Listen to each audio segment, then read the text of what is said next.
In this episode, I'm going to tell you how I started a six-figure business from my car before clocking in for the first day of a brand new job.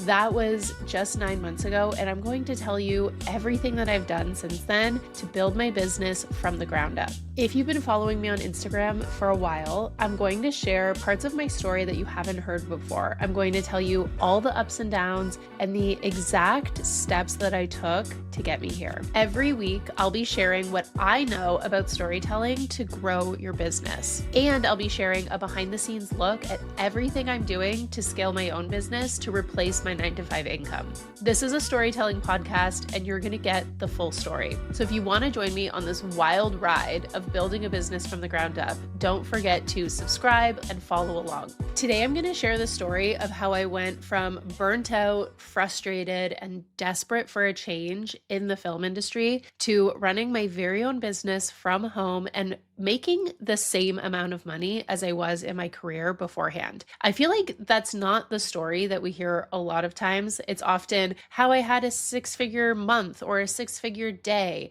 And while I have had big moments, I've had five-figure months and even a five-figure day recently, I've actually only just replaced my income this month. It all adds up to the exact same amount of money as I was making in my career before.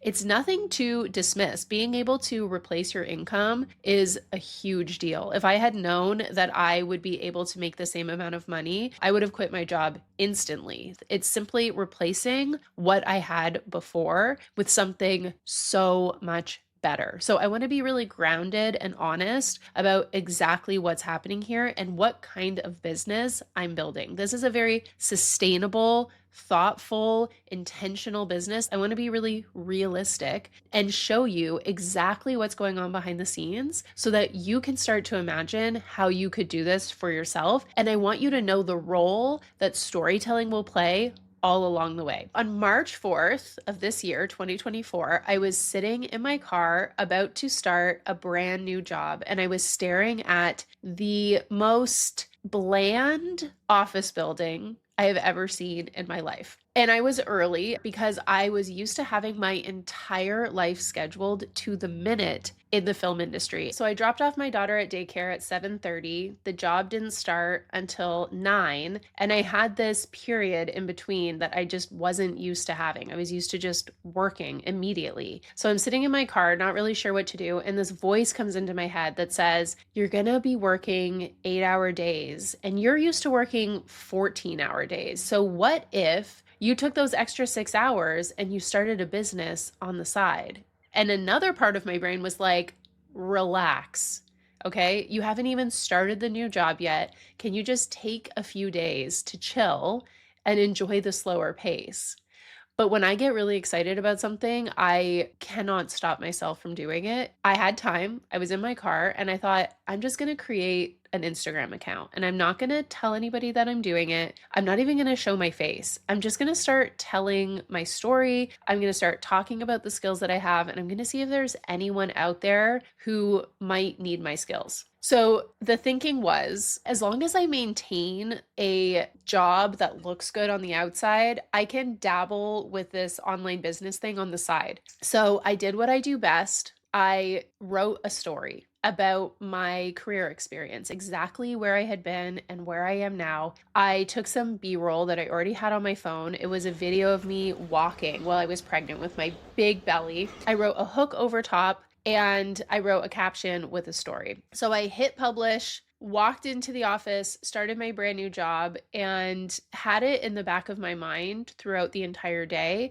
wondering, how's it doing? What's going on? Did I go viral? I had no idea what was going to happen. Every first week of a job is slow. We're setting up our email, getting our little badge, not a hectic week. But the pace of this job was so much slower than I was used to. At first, I chalked it up to culture shock because I was coming from the film world where everything is planned to the minute. You know exactly what you're doing every single day, and you always have way more work than you can possibly do in a single day. People who work in the film industry are just extremely busy. And everyone has a purpose. That's the thing about the film industry. It's very militaristic almost. It's hierarchical, it's very organized, and everyone has their place. My new job in the government was very different. The pace was so much slower. And especially with my job, there weren't really clear deliverables that I had to deliver immediately. I had deliverables that I had to provide a year later. So the time frame was really spacious and open. Nobody was looking for me, nobody was checking on me, no one was asking me for anything. I just had this room to myself where I could come to work every day. And on top of that, I quickly realized that the work that I had signed up to do for a year, I could do very quickly. And so I had a surplus of time. It was actually the perfect scenario because I had a 9 to 5 job that I had to show up to every day, but it created the perfect amount of space for me to build something else within. If I had just gone straight to having as much time as I wanted, I wouldn't have known how to structure it, and it would have been very jarring for me to immediately start working for myself. This was the perfect little bridge between my very busy job to being in complete control of my days. So I started creating 3 reels per day, one in the car before I went into work, one at lunch, also in my car, and then one in bed after my daughter went to sleep. And I wasn't creating 3 reels a day to grow my account super quickly. I was doing it because I knew that I needed to master the format of social media, and I didn't understand it yet.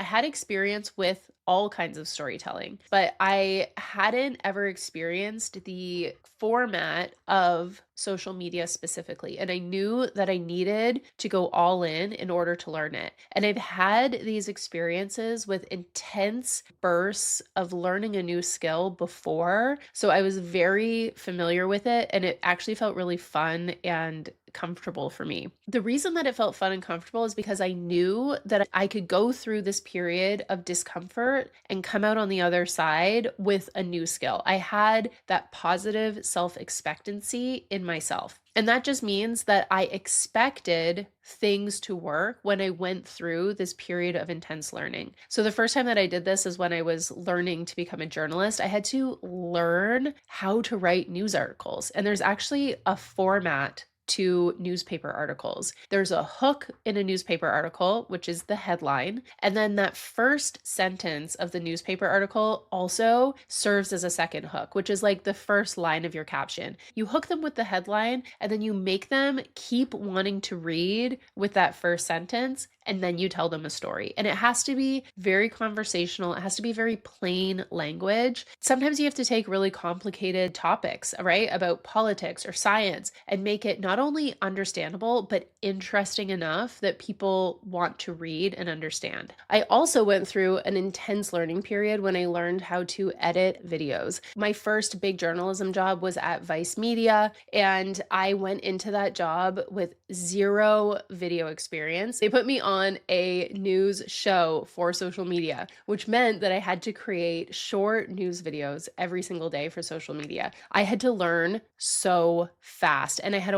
1-month contract, which meant that I had exactly 4 weeks to prove my worth and keep my job. I ended up staying for a year. I learned everything about talking on camera, editing, making things short and snappy and interesting. But I always had a camera person with me, so I didn't actually learn how to film. When I finished that job, I really wanted to learn how to use a camera myself. I just had this sense that knowing how to film yourself was going to be very important in the future. I bought a camera with some of my savings, and I started learning how to use it and how to really edit and be creative and shoot every single day, bring something home and make something out of it. I was sharing these videos, little vignettes of my life, on Instagram just for my friends and family. A colleague from Vice saw this, and she got in touch with me and she said, "Hey, I'm directing a documentary, and I have all of the footage for a demo reel that I want to take around so that I can sell the documentary to a broadcaster. But I don't have any money. And if you could edit it into a 5-minute demo and it gets greenlit,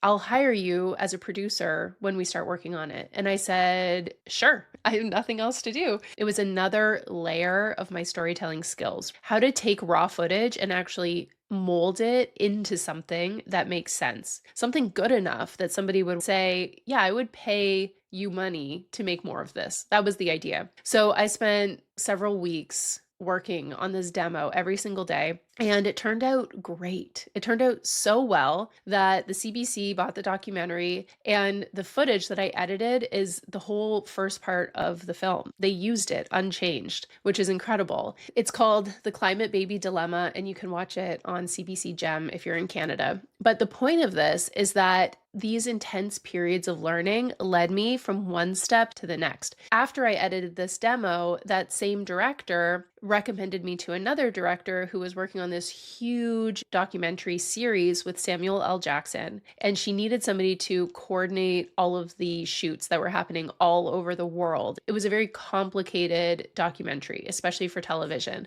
And I didn't have any experience coordinating international documentary shoots, but I knew that I could figure it out because I had this trust in myself that when I want to learn something, I can do it and I can figure it out. She hired me to coordinate just this one piece of the shoot that everyone was having a hard time managing. Again, a 1-month contract. So I took it over, I planned it. Guess what? She hired me again and again, and I stayed on for about 9 months in that project until COVID hit and we all were sent home. But in that position, I met two of my biggest mentors. Their names are Tara and Rick. They are veterans of the documentary film industry in Canada. They took me under their wing and they taught me everything that I needed to know about budgets and cost reports and scheduling and all of these amazing business principles that go into film. And I thought, wow, this is the perfect marriage between business and creativity. And I've always loved business. So when the pandemic started, I went back to school and I did an entire year of learning on the business of film and television. I came out of it with this incredible skill set and I started working on Hollywood films immediately as an associate producer, and that's where I got my biggest credits. All along the way, I was building not only skills that were building on top of each other and leading me to my next step, I was also building the muscle of being able to learn something new and have the positive self-expectancy on the other side that I would benefit from it somehow. Even if I couldn't see 10 steps down the road, I knew that if I put in the work and I went all in, something good would come out the other side. That is positive self-expectancy. So I'm sitting here editing this podcast episode, and I want to add something really important here, which is that I didn't always feel confident when I was learning new skills in public. This is something that I developed over many, many years, and for a long time, for the longest time, I felt so embarrassed. I felt like nothing made sense. My career didn't add up to anything. I wasn't following the right path. I was making mistakes. I was jumping to the next thing too quickly, or I was always just missing my opportunity. And it only started to add up really in my early to mid 30s. And now, just in the last 9 months, it's really making sense. And I'm 38. So I just want to let everybody know who might be struggling in that space where you're learning new things and trying to figure it out and it's just not making sense, that it's okay. It's okay to feel that way. And it takes time and there's nothing wrong with you. Okay?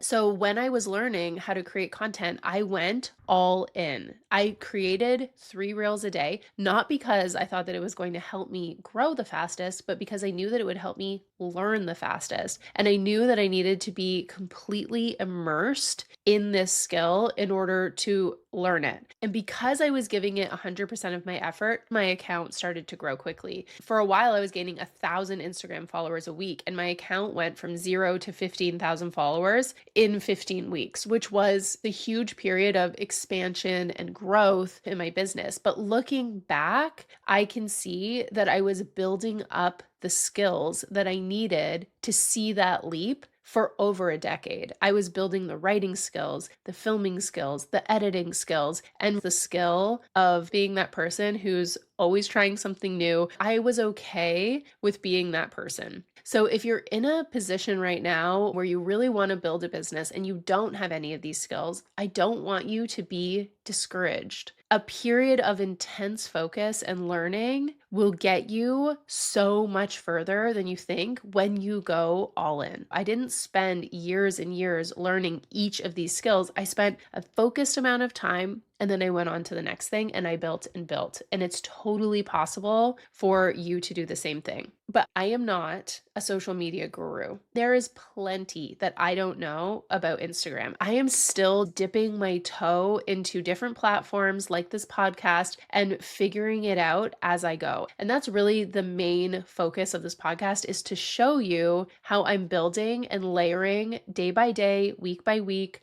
month by month, and how it all stacks up into something really beautiful in the end. And I want to show you that process all along the way. So how did I actually get to the point where I had a product to sell and I was making money? That's the next question, right? I was building my Instagram account and now it was time to actually sell something. I knew that the one thing that I do understand deeply is storytelling. Cameras and editing and scripting, those are all skills that complement the core skill of storytelling. They help me tell stories, but they're not the core skill. Storytelling is the skill that informs everything else that I do in my business. And because I understand storytelling, I know how to connect with real people through a screen. That is the main skill that I have. So what did I do? For the first month of my account, I was just focusing on connecting with people, but I didn't have anything to sell and I didn't know how I was going to actually create a business out of it. But I was looking for one thing, and that was problems that I could solve. So after a couple of weeks of posting, I was getting into conversations with real people. And I started to notice some similarities in their questions and their problems. The main thing I noticed is that people didn't know who they were talking to and they didn't have a strong point of view. So I created the easiest thing I could possibly create that I knew might help people with their problem. And that was a set of journal prompts to help them connect with their point of view and their ideal customer and merge them together. This was the simplest freebie you could ever imagine. It was just a set of journal prompts, nothing else, no explanation, just the journal prompts. I put it up in my store and people loved it. They downloaded it, they used it, they wrote me and said, this is working. I'm hitting new milestones in my business. I loved the process. I feel so much better about my content, all of these great things. And so I knew that I was onto something. I had something that people not only wanted, but that actually helped them and that they needed. Because people don't always know what they need. They know what they want, but the fact that they also were getting results from it was really encouraging. And so I decided to turn it into a paid product. I thought I have so much more to say about this. And I wrote chapters and explanations and more of a guide to walk people through the process. And I sold it for $37, I think, at the beginning. And in my first week of selling it, I had 1,500 followers at the time. My account was about 5 weeks old, and I made more money in that week than I was making at my desk job. That was the first time that I saw, oh my gosh, wow, I could really live off of this. I didn't make $20,000 in my first week. I made just slightly more than my paycheck. And that was huge. The really exciting part is that I knew that I still had more to say. I decided to host a live workshop. Why did I do a live workshop? Because I didn't have a course prepared. And I didn't want to build a course and then hope that people would like it and buy it. I also didn't know exactly what would get people results. So I did this live workshop. I sold 20 spots in it, I think, which was incredible income for me. I think the spots were $100 a piece. So I made about $2,000, which was absolutely incredible. It was so encouraging. And I worked with everybody each week on their storytelling skills. And I use their questions and their feedback to inform the next week of content. And this is how I built my very first storytelling framework. I built it live with real people. And after the workshop, I saw that people had results. I knew that I was going to take this workshop and turn it into an evergreen course, but two really big things happened in between. One, it became really clear that I couldn't stay at my new job any longer. I won't get into the details, but it was just very clear that I had to leave. And I made a very quick exit. I handed in my laptop and went to the south of France because the last film that I worked on, The Apprentice, was premiering at Cannes in the main festival, the big stage, the big red carpet. I met up with my old team. We had so much fun. We celebrated the film. I walked the red carpet, which is a dream for so many people in the film industry that they'll never even get to experience. It's such a rare opportunity.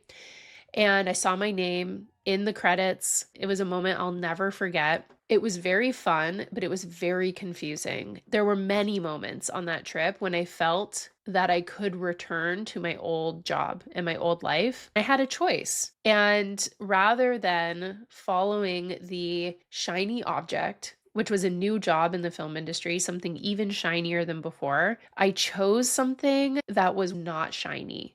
The story of it made absolutely no sense. And it required me to throw a match behind my back, burn my idea of my film career to the ground, and walk away to something new. Of course, I didn't actually burn any relationships to the ground, and I don't recommend doing that ever because the world is so small and those relationships will come back around and you just don't want that kind of energy in your life. All of my relationships in my film career are still intact, very healthy, lots of support and love there. But mentally, I had to decide to walk away and to walk towards something new that didn't make sense, but was calling my heart in such an intense way. And I kept having moments where I thought, should I ask for a job? Should I tell them I'm coming back? But I didn't. I knew that I needed to make a decision from my real life. And so I came back, I let it all go. I remembered what my life felt like before Cannes, before the red carpets and the gowns and the champagne.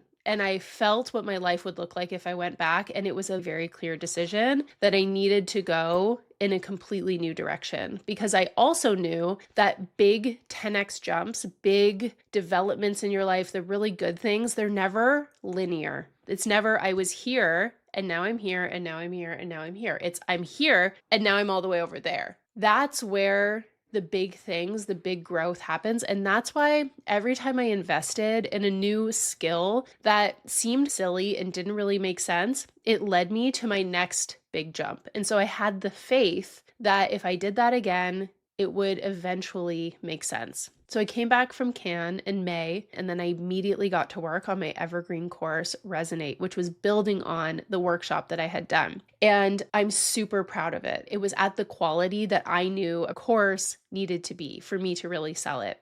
I launched it. I had my first 5-figure month. I was so excited. I was on this high of business, of having an idea, building the thing, selling the thing, interacting with people, and then July hit. And it was crickets. No launch, no new product. My account was still growing, but I needed this flow of people to come in to keep buying the course. And something did not feel right. I started to feel this really intense chasing energy, and I started to think I need to release my next course. And I even started priming my audience for it, pre-launching it. And I could not bring myself to create the course. I did not have the energy in me. And so I said, let's stop and think about what we're doing here. I gave myself all of July to really think about what I was doing and what I was building it upon. I went from making 5 figures to low 4 figures. And it was scary because I had given up my job, but I realized that my business was built on this idea that I should be able to sell something without having to be in interaction with people. I had absorbed this idea that business should be passive in 2024. If you can't sell something in your sleep and you can't scale it infinitely, what's the point? And I realized that this business model for me did not work. This feeling of chasing was not something that I wanted in my life long term. And so in August, I created a new offer that turned everything on its head. Rather than creating a course where people could buy it and do the course and then go on their way and never speak to me, I created an offer where I was teaching live on Tuesdays, coaching on Thursdays, and providing support in between. I challenged myself to do a live masterclass. I did it 3 times, and it was an incredible learning opportunity for me in storytelling. It was another level of my storytelling skills. I sold all 16 spots. I was going for 15. I had 16 spots sold in my first program. And I spent the next 12 weeks teaching live, coaching live. It was the same framework as my evergreen course, but expanded because I was giving more of myself. I wasn't changing the framework. I was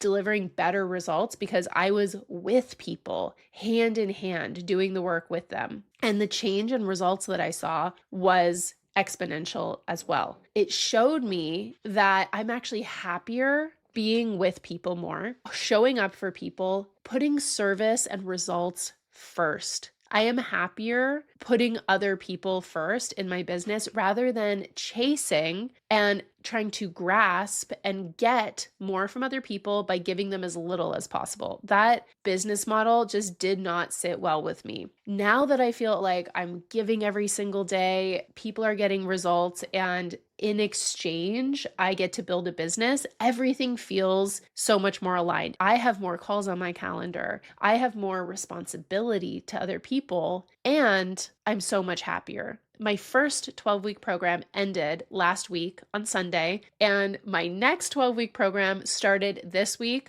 on Tuesday. We went from one straight into the other with no break because I know that I need to keep teaching and coaching and building my frameworks and my storytelling abilities as I help people do the same. That's when I feel the most alive in my business. It's when I have the most ideas, when I have the most things to share, and it all creates this beautiful feedback loop in my business. So this is where I'm at today. I'm just starting the second cohort of my storytelling program. Every time I teach, my framework gets a little bit clearer. People get a little bit better results, and I get to grow. My business gets to grow at the same time. That brings you up to today. We're going to keep going from here. I'm going to keep sharing the stories with you. If there's a piece of this story that you want me to go into more detail about, you're like, ooh, that sounded really good. I need to know more about that. Write me a DM, put it in the comments wherever you're watching this video, and I will create a podcast episode just for you. I would love to hear your feedback on this. I would love to hear what stood out to you. What are your takeaways? And if you found this helpful, please share it with a friend who you think has a story to tell and has a business that they could build